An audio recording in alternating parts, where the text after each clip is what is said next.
So we're going to have at her and begin to disassemble the rear end and have a close look at fixing our noise issues.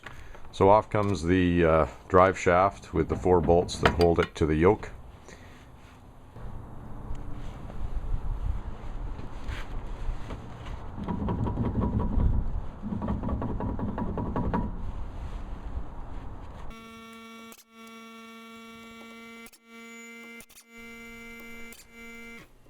And then we remove the differential cover and just crack it with a pan underneath so you can drain the oil.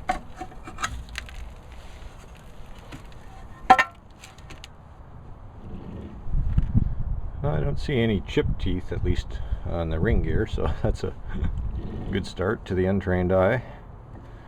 Some wear there for sure, but it doesn't look like the gear is in distress, that's for sure.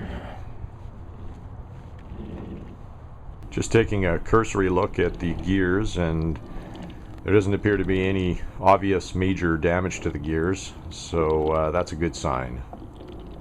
We're hoping it's just bearings that we have to deal with.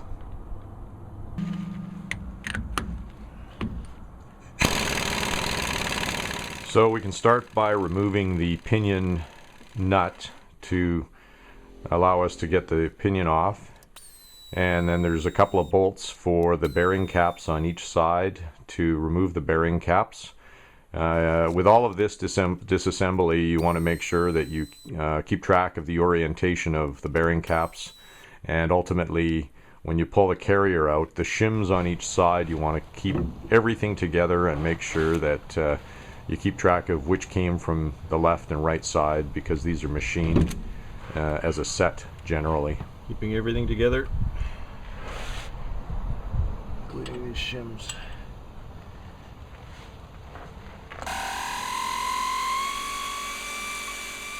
A 3-jaw puller is pretty effective for removing the pinion yoke.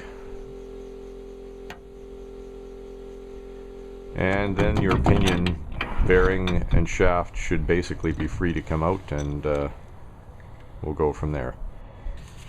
So out with the old seal, and there's a 1 shim in there. You want to make sure we keep track of that 1 shim. And then there's the pinion bearing on that side, which actually doesn't look nearly as bad as the one on the inside.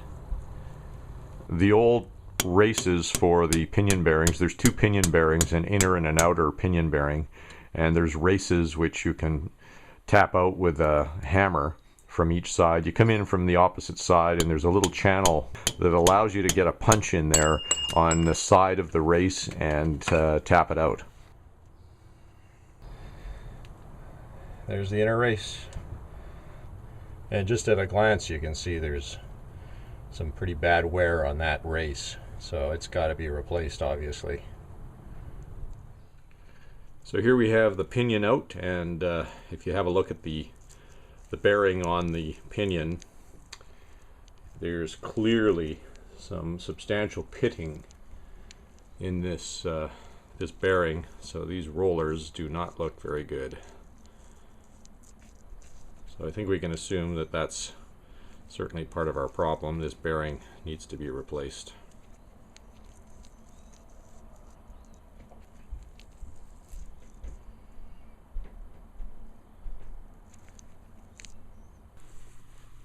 Here we have the carrier bearing on the left side of the differential carrier setup, and there is also some pitting in this bearing. It's not quite as apparent as what we see for wear on the pinion, but there is definitely wear as well on the carrier bearing. So good thing we're doing the whole bearing replacement kit at this time.